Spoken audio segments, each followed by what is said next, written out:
Howdy. This is my cheap lap steel guitar, and on top of it is a printout of a fretboard that divides the octave into 22 parts.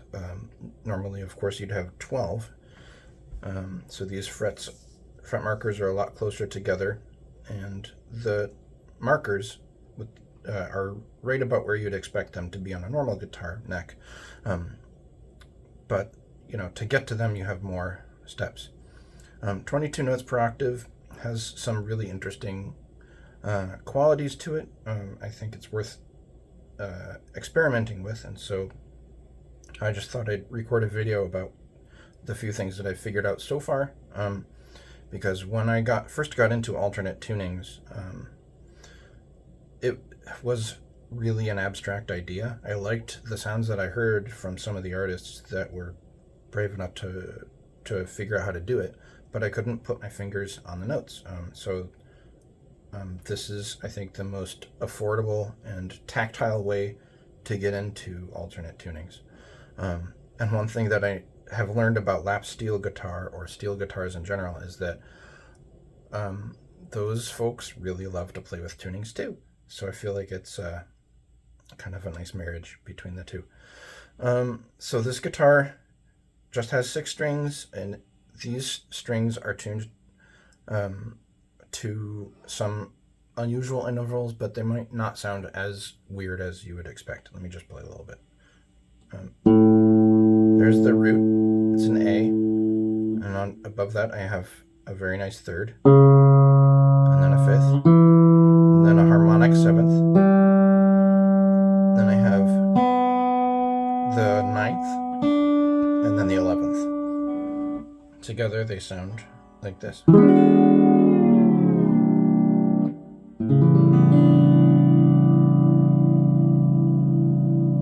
don't know if you can hear the little whoa, whoa, whoa that kind of permeates.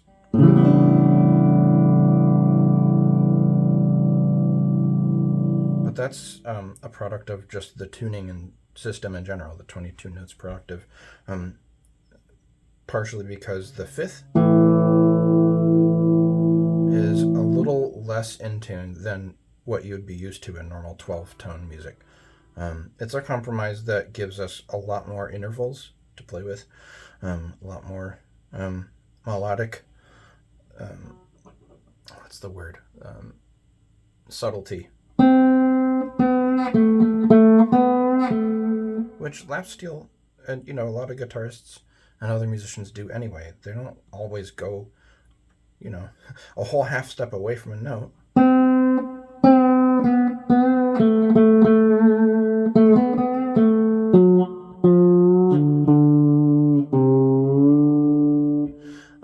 Anyway, but just to get back on track, the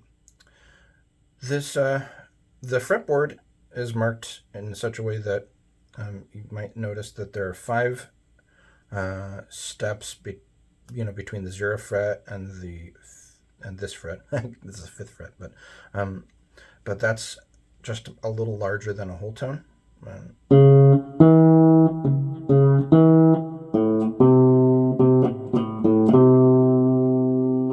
It's what we call a subminor third. So it's smaller than a normal minor third. But the rest of these are 4 frets apart, and those are basically quarter steps. So every 2 frets is like a half step. So you can kind of think of it as almost like it's 24 notes per octave, which is also a more common tuning.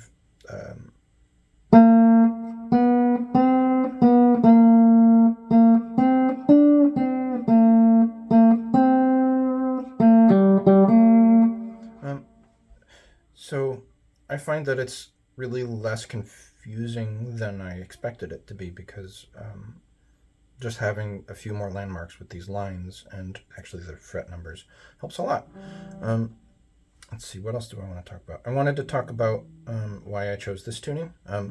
Lap steel guitar is it's an instrument where there's a lot of restless minds. There's a lot of people who love to play with their tunings. They like to try different tunings to see what interesting melodies and harmonies they can get out of them. The set of strings that I have on here is for the most common tuning, which is C6. So that is just root, third, fifth, sixth, octave, third. So from low to high. And I've just detuned these strings so that I could spread them out a little bit more and line them up with where they all lie on their fretboard. The bottom two strings are 7 steps apart. The next two strings are 6 steps apart. And the next two strings are 5 steps apart. No, I don't remember how. There we go. And then the whole step. Oh, I didn't mention what that interval is. These two strings here are a super major third, which is a major third that it's about 30 cents sharper than what you would expect in 12-tone music. So I don't really like it on its own, but it really it works really well in harmonies.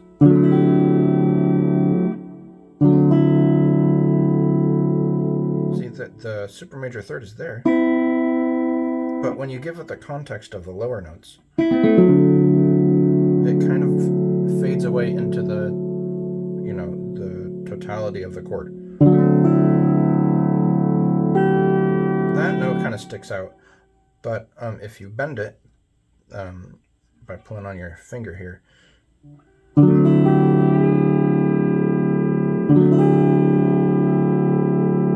you get a really exotic, beautiful note called the 11th harmonic. And I'm essentially moving this string like 1 fret up, just by pulling on it. Yeah, so I'm kind of rambling now, but that's my 6-string guitar. I think you could probably get these new for $100 or $150. I don't know these days, but this is super cheap. I replaced the pickup with a cheap humbucker because I wanted less buzz. That worked. And then I just printed these out. There's a site that lets you design your own fretboards and print them out.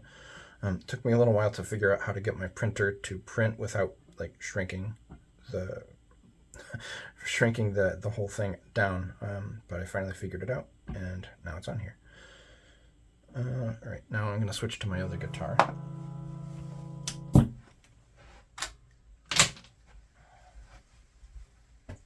Which I made myself because I wanted to have 8 strings, and I wanted to have a longer scale. You could probably tell that the frets on that other guitar are really close together when you squish 22 notes per octave there. Let me shove that a little bit more. There we go. Okay, and so this is my DIY guitar. I traded for these pickups, so they're pretty nice. But I mean, most of it is just cheap. I learned just enough to be able to make it. And I don't really think I can. Oops. Gotta plug with it. I don't think I'm in a place to like make a video about how to build guitars.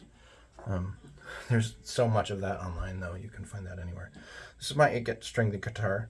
It's got the same sort of fretboard layout, but it is, the other guitar is 3/4 the size of this. So that is this long. This is 22.5 inches scale length, and so I've made this guitar 30 inches because I wanted to be able to use lower strings. I didn't end up keeping that idea, but also because I wanted the frets to be farther apart.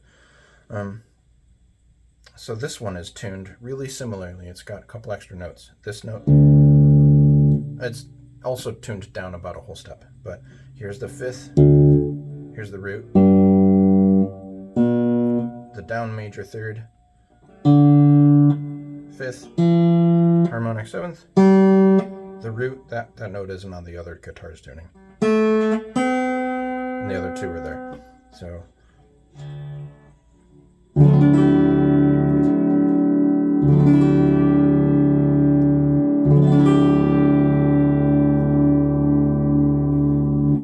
yeah.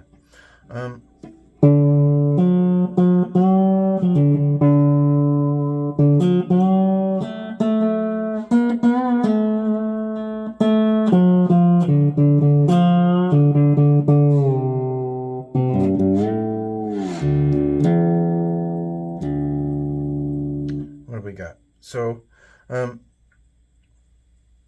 let's see. So we've got a sub minor third here, which is really nice when you pair it with a fifth above it.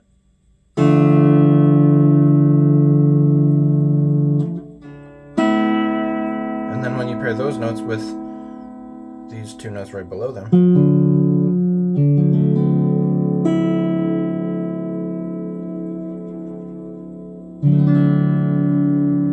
sounds really good. Yeah, so I have really enjoyed exploring because you have a lot of landmarks. You have, because it's a slide instrument, you can get all of the intervals you want that you're familiar with. You don't have to, if you want to play a normal major third, here's, that's really in tune, but if you want the one that's more, that you're more used to in 12 notes per octave, you just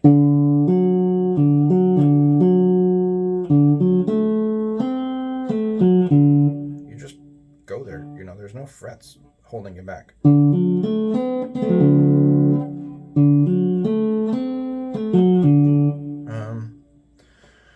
And I just really enjoyed going up and down the fretboard, finding a spot that I like, and exploring, notes that are close by.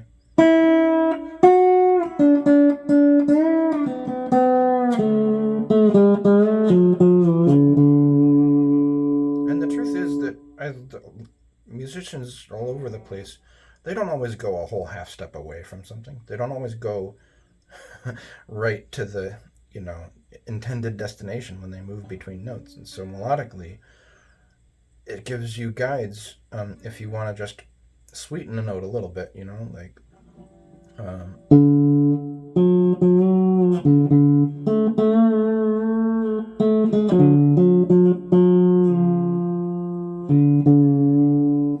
going down 3/4 of a whole tone, like here. It's a very bluesy thing.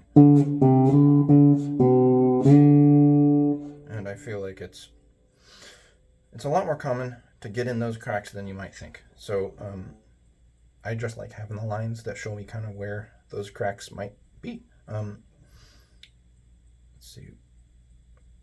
Let's see. So we've got a perfect fourth in terms of intervals. We've got a lot between these strings. We've got perfect fourth. We've got a down major third. We've got a minor third. We've got a sub minor third. We've got a whole tone, another whole tone, and we've got another sub minor third. And then of course you have, where you can skip strings.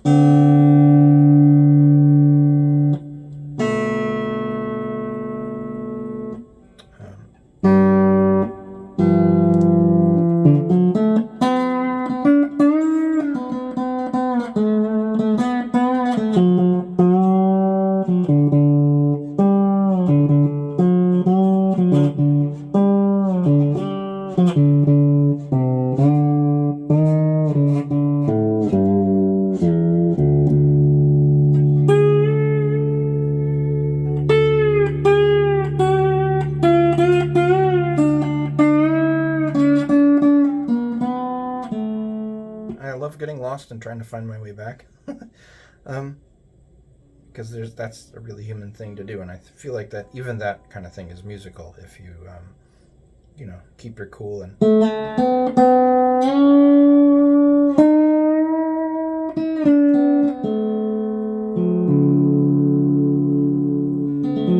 keep moving.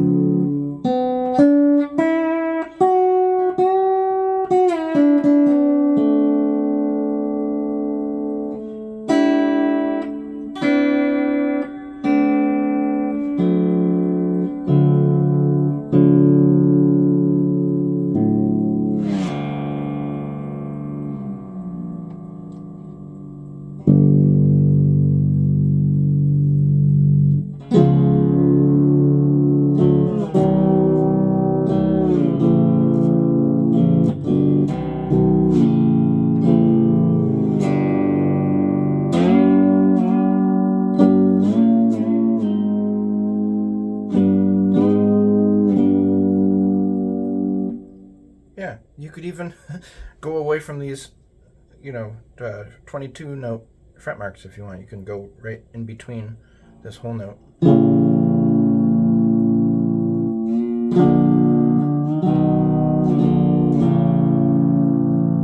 can go anywhere you want.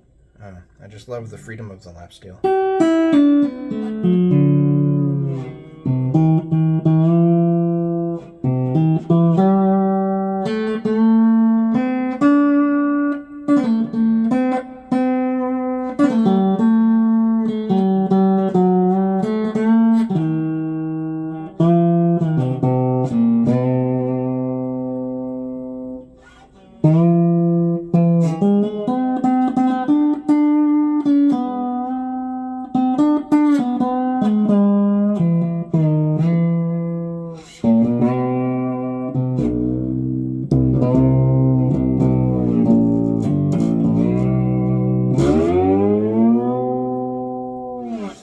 Yeah.